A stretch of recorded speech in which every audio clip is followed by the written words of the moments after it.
Hello students, आज की इस वीडियो में हम चैप्टर 9 सीक्वेंस एंड सीरीज़ यानी कि अनुक्रम तथा श्रेणी डिस्कस करेंगे। इसकी एक्सरसाइज 9.2 आज हम डिस्कस करेंगे। इसके पार्ट 1 में बच्चों हमने क्वेश्चन नंबर 2 तक डिस्कस कर लिए हैं। अब हम पार्ट 2 स्टार्ट करते हैं। पार्ट 2 में क्वेश्चन नंबर 3 से स्टार्ट करेंगे हम। इसमें कहा है किसी समांतर श्रेणी का पीवा पद 1/q तथा क्यूवा पद 1/p है।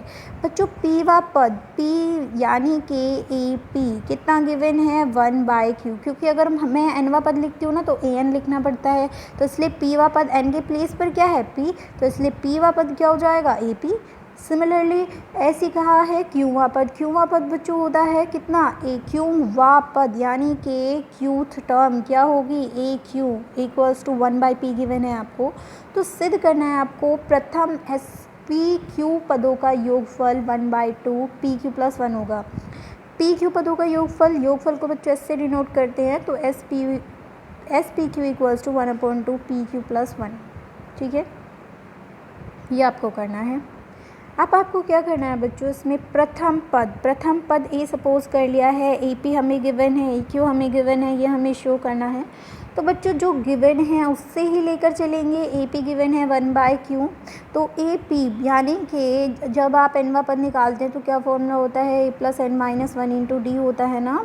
तो उसी तरह से आपको ए पी निकालना है, तो एन के प्लेस पर क्या है पी, तो फॉर्मूले में भी एन के प्लेस पर पी पुट कर देंगे तो A plus P minus 1 into D हो जाएगा। इट मीन्स आपको यहाँ पर p माइनस 1 रख दिया इक्वल्स टू 1/q। तो this is the equation first. Similarly हम नेक्स्ट देखते हैं जो हमें शो करना है उसके according. A Q equal given है 1/p के, तो a plus Q minus 1 D equal to 1/p हो जाएगा, क्योंकि ए क्यू इक्वल होता है a plus N minus 1 into D के, और n की वैल्यू क्या है यहाँ पर q है, क्या है q। ठीक है, अब इक्वेशन सेकंड में से इक्वेशन फर्स्ट को सब्ट्रैक्ट कर रहे हैं बच्चों। ऐसा क्यों सब्ट्रैक्ट कर रहे हैं, क्योंकि हमें एस पी क्यू फाइंड करने के लिए क्या चाहिए, ए और डी चाहिए। ये दोनों चीज़ें चाहिए जो कि हमारे पास नहीं है। तो ये दोनों निकालने के लिए हम सबसे पहले ए को कैंसिल कर देंगे तो हमारे पास डी आ जाएगा। तो उसके लिए हमें क्या करना पड़ेगा, इक्वेशन सेकंड में से फर्स्ट को सब्ट्रैक्ट करना पड़ेगा। तो वही हम करें, इक्वेशन सेकंड ऊपर लिख ली, इक्वेशन फर्स्ट हमने नीचे लिख ली, माइनस कर दिया, ए से ए कैंसिल हो गया। q माइनस 1 डी है और p माइनस 1 डी है। तो बच्चों अगर मैं इन्हें सिमिलरली लिखूँ, q माइनस 1 डी में से माइनस हो रहा है p माइनस 1 डी, दोनों में से d कॉमन आ रहा है, तो q माइनस 1 माइनस p और माइनस माइनस प्लस 1 ही हो जाएगा। माइनस 1 से माइनस 1 कैंसिल, तो q माइनस पी डी ये टर्म बन जाएगी। तो वही मैंने यहाँ पर लिख दिया q minus P D. Similarly 1/p minus 1/q लिखा है, एलसीएम ले लीजिए, q माइनस p/p q बन जाएगा। ठीक है, अब देखिए टर्म कैंसिल हो रही है, p माइनस q से q माइनस p वाली टर्म कैंसिल हो रही है, तो यहाँ पर 1 बचा 1/pq, यानी कि d हमारे पास डिफरेंस आ गया 1/pq। ठीक है, अब d का मान हम किस में रखेंगे, इक्वेशन फर्स्ट में रखेंगे। इक्वेशन फर्स्ट हमारे पास थी a plus p minus 1 into D. क्या गिवन थी बच्चों, a plus p minus 1 into यहाँ पर d था इक्वल्स टू 1/q, लेकिन d की वैल्यू हम पुट कर रहे हैं तो 1/q हमने यहाँ पर लिख दिया है 1/pq। अब ये वाली जो टर्म है, क्योंकि हमें ये फाइंड करना है, बाकी सारी टर्म को हमें राइट साइड पहुँचाना पड़ेगा, तो p माइनस 1/pq को हमने राइट साइड पहुँचा दिया। वो प्लस में था तो इधर माइनस में आ जाएगा। एलसीएम ले लीजिए बच्चों, q और पी क्यू का एलसीएम क्या आएगा बच्चों, पी क्यू ही आएगा, है ना, दोनों सेम टर्म्स बन जाएंगे तो पी क्यू बन जाएगा। q से q कैंसिल, p बचा, तो जो बचता है उसकी मल्टीप्लाई ऊपर होती है तो p हो गया। पी क्यू से पी क्यू कैंसिल, 1 बचा, 1 की मल्टीप्लाई p माइनस 1 में तो p माइनस 1 रहा। अब बच्चों माइनस है ये बाहर ब्रैकेट के, माइनस की मल्टीप्लाई अंदर होगी तो माइनस p प्लस 1 बन जाएगा। ठीक है, p से p कैंसिल, तो 1/pq, a भी हमारे पास 1/pq आ गया। अब आपको क्या करना है, क्योंकि एस पी क्यू फाइंड करना था, जो कि होता है एस पी क्यू। बच्चों एस एन का फॉर्मूला बता देती हूँ मैं, n/2 2a plus n minus 1 into D होता है, जो कि मैंने इससे पहले वीडियो में आपको क्लियर कर दिया था। तो n की प्लेस पर यहाँ पर कितना गिवन है पी क्यू, तो यहाँ पर भी n की प्लेस पर पी क्यू पुट कर दिया। ठीक है। और ए और डी की वैल्यूज़ हम रखेंगे और यहाँ पर भी एन के प्लेस पर हम पी क्यू ही पुट करेंगे क्योंकि एन पी क्यू है। कितना है? N P Q. ठीक है, तो हमने एन के प्लेस पे जहाँ जहाँ एन था पी क्यू पुट कर दिया, ए की वैल्यू पुट कर दी, डी की वैल्यू पुट कर दी। अब थोड़ा सॉल्व कर लेते हैं स्टूडेंट्स। हमने क्या किया इसमें कि ये हमारे पास था पी क्यू, ये 2/PQ हो गया। ठीक है, ये PQ माइनस 1/PQ होगा। PQ सेम है, यानी कि एलसीएम इसका सेम है, तो सेम ही रखेंगे। तो PQ आ जाएगा, ऊपर की टर्म एज इट इज़ लिख देंगे। 2 में से 1 माइनस करेंगे तो 1 बचेगा प्लस का। PQ से PQ कैंसिल हो जाएगा, तो it means half PQ plus 1 बच जाएगा हमारे पास। तो यही हमें प्रूफ करना था कि PQ पदों का योगफल हाफ PQ प्लस 1 होता है। आई होप स्टूडेंट्स आपको ये समझ में आ गया होगा। चलिए नेक्स्ट क्वेश्चन स्टार्ट करते हैं। क्वेश्चन नंबर 11 बच्चों थोड़ा ट्रिकी क्वेश्चन है but it's really very easy. तो चलिए स्टार्ट करते हैं। क्वेश्चन नंबर 11 इसमें कहा है यदि किसी समांतर श्रेणी के पी क्यू आर पदों का योगफल क्रमशः ए बी सी है तो सिद्ध कीजिए कि A/P Q minus R, B/Q R minus P और C/R P minus Q equal to 0 होगा। तो ये आपको शो करना है। कैसे शो करेंगे वो मैं आपको क्लियर कर देती हूँ। आपको गिवन है पदों का योगफल, यानी कि P पदों का योगफल कितना है? A। तो आप क्या लिखेंगे? SP equals to A। Q पदों का योगफल कितना गिवन है? B, यानी कि SQ equals to B। R पदों का योगफल कितना है? C, यानी कि SR इक्वल्स टू C। तो ये तीनों चीज़ें आपको गिवन है और ये आपको शो करना है। तो बच्चों जो गिवन होता है उसी टर्म को हम लेकर चलेंगे, तो हमें इन तीनों इक्वेशंस को लेकर चलना पड़ेगा। तो सबसे पहले SP equals to A given है, इसे लेके चलते हैं। बच्चों यहाँ पर ABC आपको गिवन है, तो इट मीन्स आप जो प्रथम पद लेंगे वो आप A नहीं ले पाएंगे, आपको कुछ और सपोज़ करना पड़ेगा। तो मैंने कैपिटल A सपोज़ कर लिया और डिफरेंस को मैंने कैपिटल D सपोज़ कर लिया। ठीक है, तो फॉर्म क्या बनते हैं हमारे पास, क्योंकि P पदों का योगफल A है तो फॉर्म क्या होती है? n/2 2A plus n minus 1 into D. It means जहाँ पर n है उसके प्लेस पे आपको P पुट करना है। क्या पुट करना है? P पुट करना है। तो ये ऑफकोर्स P/2 हो जाएगा। 2A मुझे A नहीं रखना है, कैपिटल A रखना है। n के प्लेस पे P माइनस 1 और D के प्लेस पे कैपिटल D। ये मैंने स्मॉल a क्यों नहीं रहने दिया? क्योंकि स्मॉल a मुझे क्वेश्चन में गिवन है बच्चों, फिर मिसअंडरस्टैंडिंग हो जाती है कि यहाँ पर कौन सा ए है, आपको कन्फ्यूजन हो जाता है जिससे आप क्वेश्चन को सॉल्व नहीं कर पाते हैं। तो इसलिए आप यहाँ पर कैपिटल ए रख सकते हैं। ओके, अब बच्चों हम इसको थोड़ा और सोल्व कर लेते हैं। 2 की मल्टीप्लाई ए में कर देंगे 2A और P जो मल्टीपल में है वो डिवाइड में चला जाएगा। It means 2A/P। ठीक है, तो this is the equation number first. Similarly SQ equals to B है, इट मीन्स Q n के प्लेस पे Q पुट करना है आपको फॉर्मूले में। तो चलिए स्टार्ट करते हैं। n/2 यानी कि Q/2 2A plus n minus 1 into D, Q minus 1 into D हो जाएगा इक्वल्स टू B। तो 2A plus Q minus 1 into D, ये जो 2 है वो मल्टीपल में चला जाएगा और Q जो है वो अपोन में आ जाएगा, यानी कि 2B/Q इक्वेशन सेकेंड हो जाएगी हमारी। और नेक्स्ट देख लेते हैं SR इक्वल्स टू C है, तो हमने यहाँ पर SR n के प्लेस पे क्या पुट करना है? R पुट करना है। तो n/2 होता है ना, तो R/2 2A plus n minus 1 होता है, तो R minus 1 into D equals to C। तो 2 जाएगा मल्टीपल में, R जाएगा डिवाइड में, तो 2C/R हो जाएगा। ठीक है, अब बच्चों हमें क्या करना है, क्योंकि हमें क्या चाहिए? A/P के साइड में Q माइनस R चाहिए। तो A/P तो मेरे पास इक्वेशन फर्स्ट में आ रहा है, लेकिन इसके साइड में Q माइनस R नहीं आ रहा है। तो इक्वेशन फर्स्ट में दोनों साइड हम Q माइनस R की मल्टीप्लाई कर सकते हैं। अब जो सेकंड पार्ट है उसमें हमें क्या चाहिए? सेकंड पार्ट में R माइनस P चाहिए। R माइनस P आना चाहिए, लेकिन नहीं आ रहा है। B/Q तो आ रहा है, लेकिन R माइनस P नहीं आ रहा। तो दोनों साइड R माइनस P की मल्टीप्लाई कर देंगे। सिमिलरली नेक्स्ट पार्ट में, यानी कि थर्ड पार्ट में, हमें P माइनस Q चाहिए। C के साइड में P माइनस Q कैसे आएगा? जब दोनों साइड P माइनस Q की मल्टीप्लाई की जाएगी। तो वही मैंने यहाँ पे लिखा है, समीकरण 1 में Q माइनस R, समीकरण 2 में R माइनस P, समीकरण 3 में P माइनस Q से गुना करके जोड़ने पर। ठीक है, तो इसको गुना करके हम जोड़ देंगे। तो चलिए स्टार्ट करते हैं। तो मैंने यहाँ पर q माइनस आर यहाँ पे गुना करके लिख दिया है। लेफ़्ट वाली टर्म लेफ़्ट साइड लिखी जाती है, राइट वाली टर्म राइट साइड लिखी जाती है प्लस करके। तो इक्वेशन फर्स्ट की राइट साइड ये थी, फिर सेकंड की राइट साइड ये थी, थर्ड की राइट साइड ये थी। उसी तरह से फर्स्ट की लेफ़्ट साइड ये टर्म थी, राइट साइड फिर से सेकंड वाले की लेफ़्ट साइड ये टर्म और थर्ड वाले की भी लेफ़्ट साइड ये वाली टर्म थी। तो अब बच्चों आपको क्या करना है, इन्हें सॉल्व करना है। 2a है, 2a के साथ में q माइनस आर आ रहा है, यहाँ पे भी r माइनस p आ रहा है और यहाँ पे p माइनस q आ रहा है। तो 2a आपने कॉमन ले लिया इसमें से। जब आप यहाँ पे से 2a कॉमन ले लेंगे तो क्या बचेगा, 2a के साइड में, क्योंकि q माइनस आर की मल्टीप्लाई तो दोनों टर्म्स में होगी, तो पहले मैं 2a वाली ले रही हूँ। तो 2a के मल्टीपल में क्या था, q माइनस आर, फिर 2a के मल्टीपल में क्या था, r माइनस पी, फिर 2a के मल्टीपल में q माइनस पी था, यानी कि p माइनस q। p से p कैंसिल, q से q कैंसिल, r से r कैंसिल, इट मीन्स 0 आ गया। नेक्स्ट वाला देख लेते हैं d पोर्शन का। तो d के मल्टीपल में q माइनस r है और p माइनस 1 है, ठीक है। सेकेंड वाले में d के मल्टीपल में r माइनस p की मल्टीप्लाई q माइनस 1 में हो जाएगी।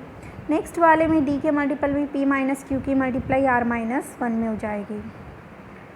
तो बच्चों ये तो 0 हो ही गया है, इसको सॉल्व कर लेते हैं। क्योंकि d सब में से कॉमन आ रहा है, इन तीनों टर्म्स में से d कॉमन आ रहा है, तो कॉमन रख लेते हैं d को। और जब हमने d को कॉमन ले लिया तो इनकी मल्टीप्लाई करेंगे, p की मल्टीप्लाई q में करोगे p q हो जाएगा, p की मल्टीप्लाई r में माइनस पी आर, माइनस 1 की q में माइनस q और माइनस 1 की r में माइनस प्लस r हो जाएगा, ठीक है।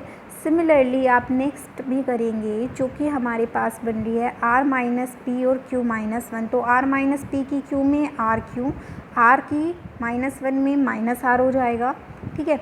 फिर p की q में माइनस p की और माइनस माइनस प्लस होते हैं, तो इसलिए प्लस p।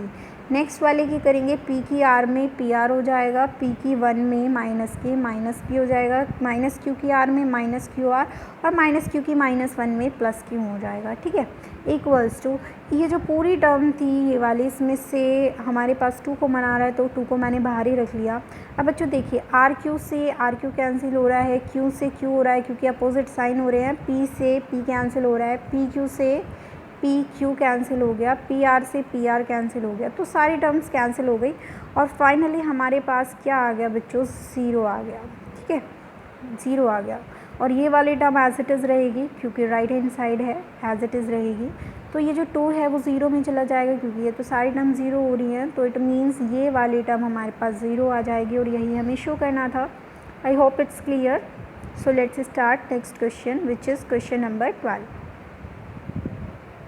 क्वेश्चन नंबर 12 में क्या करना है, किसी समांतर श्रेणी के m तथा n पदों के योगफल का अनुपात दे रखा है m² रेशियो n²। तो आपको दिखाना है कि mवें तथा nवें पदों के अनुपात 2m-1 और 2n-1 है, ठीक है। तो यानी कि आपको शो करना है बच्चों, sm और sn का तो रेशो आपको दे रखा है क्योंकि योगफल कहा है, और पदों के निकालने हैं। पद का मतलब am/an आपको निकालना है, यानी कि गिवन है, वैसे तो आपको शो करना है लेकिन क्वेश्चन के अकॉर्डिंग आपको ये निकालना है।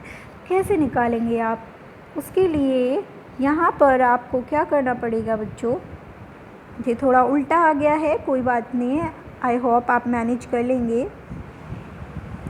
Sm/Sn, m²/n² आपको गिवन था, Sm की वैल्यू आपने पुट कर दी बच्चों। Sm क्या होता है, Sm होता है कि Sn का फॉर्मूला लगाएंगे n/2 2a + n-1 × d, लेकिन n के प्लेस पे m है, तो यहाँ पर n/2 की जगह m/2 लिखेंगे, 2a + m-1 × d। I hope it's clear. So let's start next, which is Sn, n/2 2a + n-1 × d। अब बच्चों 2 से तो 2 कैंसिल हो जाएगा, ऊपर m से एक m कैंसिल, नीचे n से एक n कैंसिल, तो इट मीन्स आपके पास बचेगा 2a + m-1 × d, ठीक है। और नेक्स्ट बचेगा नीचे 2a + n-1 × d, तो m/n हो जाएगा ये, ठीक है। आपको क्या करना है, m के स्थान पर क्या रखेंगे, 2m-1। ऐसा क्यों रखेंगे स्टूडेंट्स, वो आप समझ लीजिए। क्योंकि ये वाला जो पद है वो am कब बनेगा, जब यहाँ पर होगा a + m-1 × d, ठीक है, तभी तो ये बनेगा। लेकिन यहाँ पर तो 2a है, इट मीन्स पूरे में से 2 कॉमन आना चाहिए। कॉमन कब आएगा, जब यहाँ पर टर्म बनेगी 2m-1। अब m-1 2m-2 बनेगी, ठीक है, क्या बनेगी, 2m-2।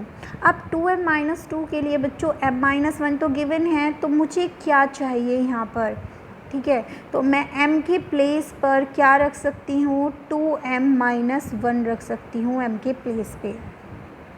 तो वही मैंने यहाँ पर किया, m के प्लेस पे 2m-1 रख दिया और n के प्लेस पे 2n-1 रख दिया। तो m की जगह 2m-1, n की जगह 2n-1, यहाँ पर भी m की जगह 2m-1 और n की जगह पर 2n-1 रखेंगे। तो थोड़ा सॉल्व कर लेते हैं बच्चों। सॉल्व करेंगे तो क्या बनेगा, -1 और -1 क्या बन जाएगा, -2 बन जाएगा। कितना आ जाएगा, -2। नीचे भी -1 -2 हो जाएगा, ठीक है। अब ऊपर से दोनों टर्म में से 2 कॉमन आ रहा है, नीचे भी दोनों टर्म में से 2 कॉमन आ रहा है। 2 से 2 कैंसिल हो जाएगा, क्या हो जाएगा, 2 से 2 कैंसिल हो जाएगा। तो इट मीन्स आपके पास ये जो टर्म बनी है a + m-1 × d, ये आपकी am है। और नेक्स्ट जो बनी है a + n-1 × d, ये वाली टर्म आपके पास an है, ठीक है। और ये टर्म तो आपकी right side as it is रहेगी। तो am और an का रेशियो आपके पास आ गया 2m-1 रेशियो 2n-1। और यही आपको शो करना था स्टूडेंट्स कि mवें पद और nवें पद का अनुपात 2m-1 और 2n-1 होता है। I hope it's clear. So let's start next question which is question number 40। इस क्वेश्चन में बच्चों आपसे क्या कहा है, 8 और 26 के बीच ऐसी 5 संख्याएं लिखिए ताकि प्राप्त अनुक्रम एक समांतर श्रेणी बन जाए। यानी कि आपको 8 और 26 के बीच में कुछ ऐसी डिजिट्स लिखनी है 5, जिनका ये एक AP बन जाए, समांतर श्रेणी बन जाए। तो कैसे करेंगे आपने सपोज़ कर लिया इसमें कि आप इन दोनों के बीच में 8 और 26 के बीच में ये 5 टर्म्स रख रहे हैं, A1 A2 A3 A4 A5, 8 और 26 के मिड में रख रहे हैं आप। तो बच्चों पहला पद 8 क्या होगा, पहला पद, A1 क्या होगा, दूसरा, A2 क्या होगा, तीसरा, ये चौथा, पांचवा, छठा, सातवां। इस टाइप से आपके टोटल 7 पद हो गए। कितने पद हो गए, 7। तो पदों की संख्या तो आपके पास 7 हो गई। पहला पद आपके पास कितना गिवन है, 8, और लास्ट डिजिट भी आपको गिवन है, यानी कि अंतिम पद आपको 26 गिवन है, ठीक है ना। अब अंतिम पद का फॉर्मूला होता है L = a + n-1 × d। आपको L गिवन था, आपने पुट कर दिया, A गिवन था वो भी पुट कर दिया, N भी गिवन था वो भी पुट कर दिया आपने। तो इट मीन्स आपने सोल्व कर लिया इसको, तो D आपके पास 3 आ गया। कितना आ गया, 3। बच्चों जब डिफरेंस आ जाता है तो बाकी टर्म्स हम अपने आप निकाल लेते हैं, बिकॉज हमारे पास A तो पहले से ही गिवन है 8 है और D हमें गिवन है 3। तो फर्स्ट टर्म तो हमें गिवन ही थी, तो हमें सेकेंड टर्म निकाल है, यानी कि दूसरा पद विच इज़ A1। कैसे निकलेगा, पहला पद अगर 8 है तो बच्चों अगले पद कैसे निकलते हैं, जो डिफरेंस होता है वो उस पदों में ऐड करते जाते हैं, है ना। तो हमने 8 में 3 ऐड कर दिया, 11 आ गया। तीसरा पद कैसे निकालेंगे, तीसरा पद निकालने के लिए हम क्या करेंगे, जो हमारे पास पद आया था दूसरा उसमें फिर से 3 ऐड कर देंगे, 14 हो जाएगा। चौथा पद कैसे निकालेंगे, चौथा पद बच्चों निकालने के लिए आपको क्या करना पड़ेगा, जो तीसरा पद आपके पास आया था उसमें 3 ऐड करना पड़ेगा, ठीक है। उसी टाइप से पांचवा पद निकालने के लिए जो आपके पास चौथा पद आया था उसमें 3 ऐड करना पड़ेगा, 20 हो जाएगा। और छठा पद निकालने के लिए आपको क्या करना पड़ेगा, जो पांचवा पद आया था उसमें 3 ऐड कर दीजिए, 23 हो जाएगा। इट मीन्स आपके पास A1 A2 A3 A4 A5 आ जाएंगे, 11 14 17 20 एंड 23। आई होप बच्चों आपको ये अच्छे से समझ में आ गया होगा। आज की वीडियो में हम इतना ही करेंगे। Thank you.